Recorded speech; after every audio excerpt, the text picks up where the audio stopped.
Hello, ladies and gentlemen. So now we're going to look at example 2. The objective is to divide this polynomial by this polynomial, okay? So now we remember that this is the one that goes inside the division house, and this is the one that goes outside. So let's write that down here, okay? So it'll be x, how many times does x plus 2 go into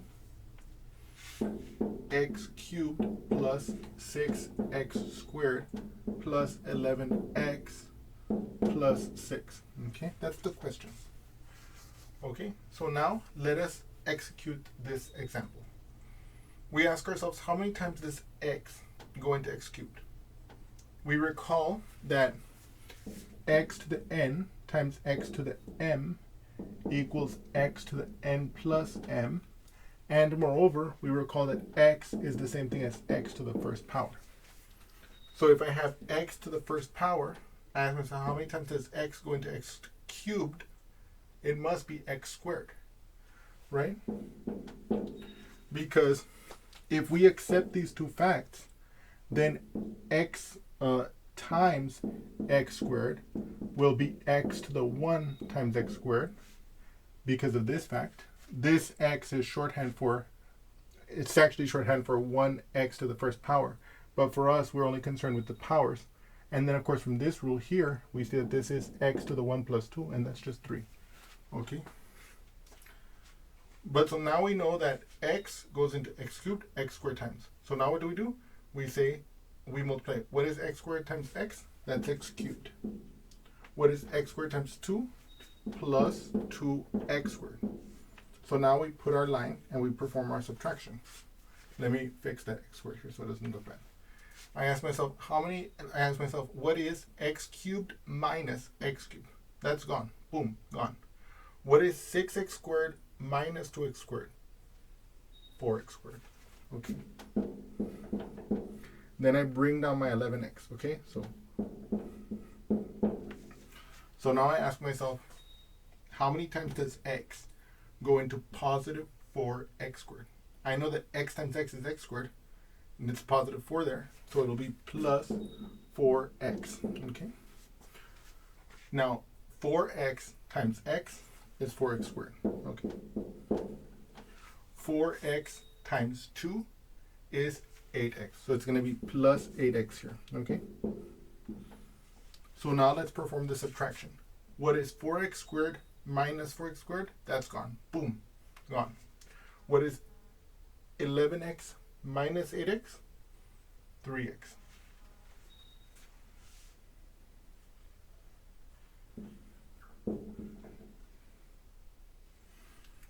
And then I bring down my plus 6, okay, from over here. And then finally I ask myself, how many times does x go into 3x? 3 times, because 3 times x is 3x. So plus 3, okay? Now, 3 times x, that's the 3x. 3 times 2, that's the plus 6, okay? And you can see here that if I were to subtract these because they're identical, it's going to be remainder 0, okay? So now,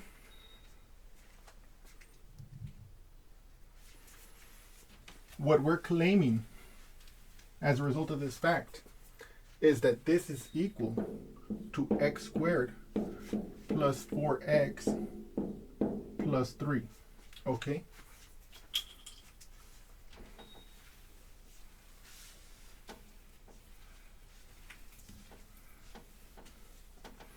And so now,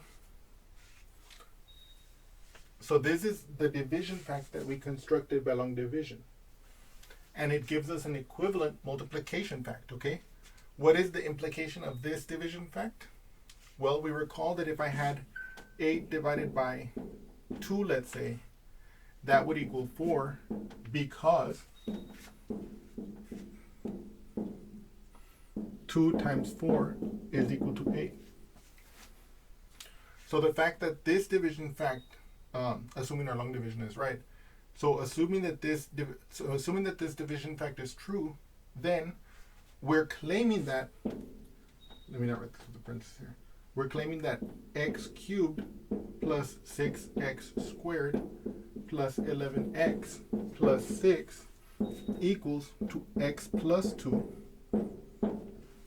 times x squared plus 4x plus 3. Okay.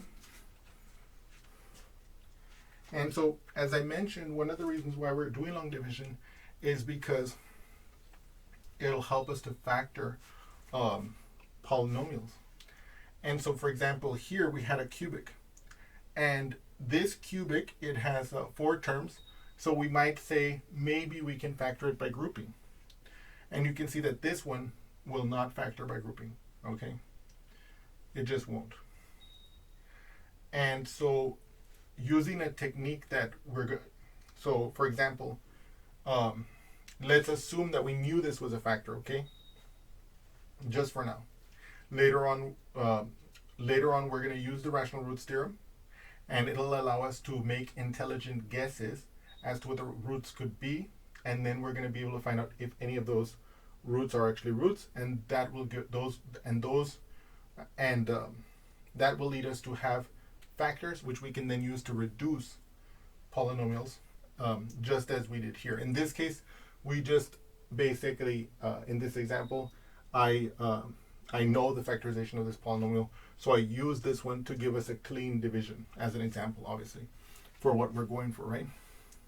But continuing along that lines, you can see, look, we went from a cubic. If we know one factor, we now have we now have one of the factors, and we have a quadratic. Now this one, if it's factorable, we could factor it, and then we could have the whole factorization of the cubic, which is what we're going to do. Now, just for completeness, I'm going to show you how we would do that here. We look at this quadratic, and we remember our important question: what two numbers multiply to give 3 and add to give 4? Well, in this case, it's quite clear: 3 and 1, right? If you multiply 3 and 1, you get 3, and if you add 3 and 1, you get this.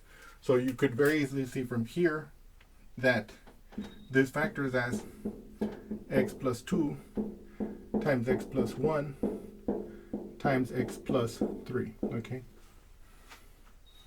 And so what was originally a more daunting polynomial, if we just knew one of the factors and we performed the division, we get a quadratic, and now we can apply all the things we've learned so far as solving quadratics. We could try to factor it. We could try to find the zeros. If we wanted to find the zeros, we could try to find the zeros by the completed square, quadratic formula, etc., etc., etc. Okay? So this is how we're going to essentially use the long division to take a polynomial of degree greater than 2, bring it down in power by looking for, by finding, using other techniques, we're going to try to find factors. Once we do have factors, we'll use the long division to reduce the degree of the polynomial like this, until we get to something like this where we can either factor it or find out it's no longer, or find out that it's not factorable anymore. But in this case, it was factorable further. But now I want to address the remaining claim here, okay? We were saying that, so we originally started with this division problem, and we got that division problem gave us this. Reasoning by analogy with numbers, we said that if 8 divided by 2 is, well, not that if, we said that 8 divided by 2 is 4 because 2 times 4 is 8. So we claimed that one of the implications of this division fact is that we have this multiplication fact, okay? But we never addressed if this is actually true, right? So what I want to do right now is I want to multiply these so that we can see that this is in fact true. Okay, so let's do that together. Let me write this down here. X plus 2 times x squared plus 4x plus 3. Okay, so I'm going to multiply the x with the x squared, and that's going to give us x cubed. I'm going to multiply this x with the 4x, and that's going to give us plus 4x squared. I'm going to multiply the x with the 3, and that's going to give us plus 3x. Okay, I'm going to multiply, now I've multiplied this first term with everything in here. So now what I'm going to do is I'm going to move to the next term here. What is 2 times x squared? That's plus 2x squared. Okay. What is 2 times 4x? That's 8x. So it'll be plus 8x. What is 2 What is 2 times 3? That's 6. So this is plus 6. So then I add these up. X cubed is by itself. 4x squared plus 2x squared, that's plus 6x squared.